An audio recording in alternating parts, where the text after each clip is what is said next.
Was week one a disaster for you in fantasy football?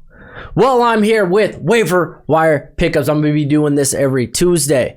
But maybe week one didn't go the way you wanted or expected in fantasy football. Don't freak out. You drafted these guys for a reason. Maybe an injury happened, or maybe they just had some bad outings. Don't freak out initially. Don't be reshuffling your whole team. But that doesn't mean you can't add one or two guys here at a position that may be weak for you. So let's go into some waiver wire guys that you might want to consider. But before that, what's crack-a-lackin'? It's your boy Broshmo. Just in case you did not know, so go ahead, give me a thumbs up, helps me get discovered. Find me and go ahead and become a bro by subscribing. Let's get this channel to 10,000 subs. A tall order. But let's go ahead. Let's talk about quarterbacks. Some guys you should probably be targeting. And the first guy is, it's Marcus Mariota, who put out a banger of a performance against the Browns, which has a reasonably good defense. He had 3 touchdowns, went for 248 yards. I mean, he just looked good. But we know Marcus Mariota. He's like a roller coaster. There's ups, there's downs. But if you're a guy that maybe had Jameis Winston, go ahead, drop Winston. You know, his floor is not worth the few peaks of play that he has.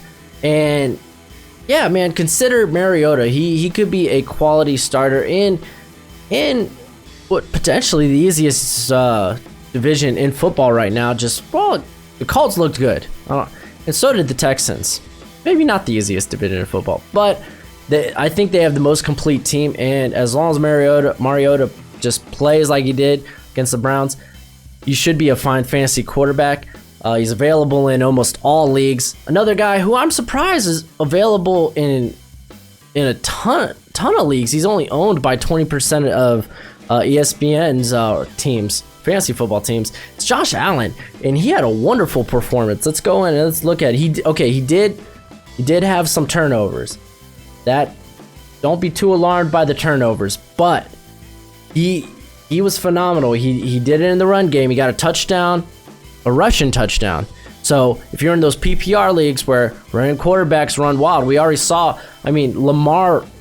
Granted, they played Miami, but Lamar Jackson went wild in that game. And rushing quarterbacks have an upside. So if you can maybe want to get another quarterback on your roster, or you're in like a super flex league with quarterbacks, consider these two guys. On to the running backs, and if you're a Joe Mixon owner, man, that was rough. So you should go out and you should get his backup if you don't already have him, Giovanni Bernard. He's available in almost 70% of leagues. Get him as a cuff until Mixon comes back healthy. That's just rough, man. That is rough. Mixon, I didn't even want to take him in the second round just because he plays on such a bad team. Though they played very well yesterday against pretty good Seattle team. So, oh man, maybe Zach Taylor knows what he's doing there in Cincinnati. But another guy to look out for is the Rams' Malcolm Brown. Now, he is the backup. For all intents and purposes, he is the backup. But what I really want to key on is he got the red zone carries. Because look at the carry count. Was 14 carries for Gurley, 11 for Brown. And Brown had 2 touchdowns. He outscored Gurley. And I'm just saying, and this is a guy you could probably throw into your flex, because that is a Rams offense that will be in the red zone a lot. And if he is the red zone back, might as well reap the benefits of that. Another guy who's kind of more in the James White mold as far as he's more of a pass catching back, is Chris Thompson from Washington. He didn't do much in the running game. Let me go and pull up the stats real quick. Yeah, he didn't do much in the running game. He had 3 carries for 10 yards, but he had 10 targets, which he turned into 7 receptions for 68 yards. So he is not a bad flex option there. Now, Tevin Coleman fantasy owners, I'm one. I'm a Tevin Coleman preacher. I guarantee you, I'm going to be trying to get Raheem Mostart on my roster. He's available in every league. Look at that. Look at the percentage owned there. He's owned by 0.1% of the fantasy community. But just looking at what the carry count was there for the running backs. I mean, after Coleman went down, Raheem had 9 carries for 40 yards. It's very much so running back by community in that offense. So he's not a bad pickup. He's not a bad pickup if you went receiver heavy or if you're one of the fools that took Pat Mahomes in the first round. Then again, he had a banger of a game against Jacksonville. At receiver, I got two Buffalo Bill receivers on here in Cole Beasley and John Brown. They're both available in a majority of fantasy football leagues. And let's just run down. Granted, they were playing from behind, so they maybe saw a little more targets than they probably should have.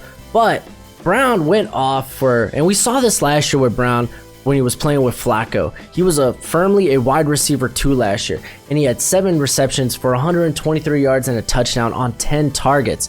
And then Beasley had 9 targets of his own. I mean, I don't expect Josh Allen to go to the slot much, but it looks like that Beasley is his safety blanket. Granted, Beasley only turned that into 5 receptions for 40 yards, but I consider that probably the floor for Beasley. I think Beasley's a good potential wide receiver 3. Now, a guy that we got Hollywood Brown on here, right? He's only owned in 28% of leagues. And granted, this was against the Dolphins. It looks like they're tanking for Tua, or maybe they're tanking for Trevor. Fingers crossed it's Trevor. I think he's going to be a great quarterback. But Hollywood Brown had 4 receptions for 147 yards and 2 touchdowns on 5 targets. He only played 14 snaps though, so the snap count's a little. I'd be a little worried. This be a guy I'm willing to stash on my bench until I see a little bit more, but I bet you he's going to be a hot waiver wire pickup this week. Another guy that looked good in the absence of AJ Green, so don't expect this to continue, was John Ross. He put up a banger of a game. He's owned in almost every fantasy league. Don't expect that production to stay there once AJ Brown gets back, but Zach Taylor's offense looks like it's going to be getting the most from Cincinnati. So I'm a big fan there. And then finally, I got Terry McLaurin from Washington, an offense I expected to be actually a little more rough than it actually ended up being. He had 7 targets and went for 5 receptions, 125 yards and a touchdown. I don't expect that every week, but he's not a bad guy to stash on your bench. And I'm doing this recording actually while the Broncos and the Raiders play. And let me tell you, Tyrell Williams, if he's available in your league, I consider him. He has 7 targets right now. He's taking it for 6 receptions, 105 yards and a touchdown. That is a guy to consider. And finally, on to tight ends. Just a couple of guys. I typically, if you ended up drafting tight ends, you got the guy you're probably going to stick with all year long. But if you're unsatisfied with your tight end, Vernon Davis may be an interesting pickup until Jordan Reed's really healthy. Looks like Davis, he saw 7 targets for 59 yards, turned that into four receptions, 59 yards, brought in a touchdown. He's owned in every league, so if you're very unsure or unconfident in your tight end, go ahead and just grab him. Green Bay's Jimmy Graham, I think he is the red zone target, so he's going to be a touchdown or bust type of guy.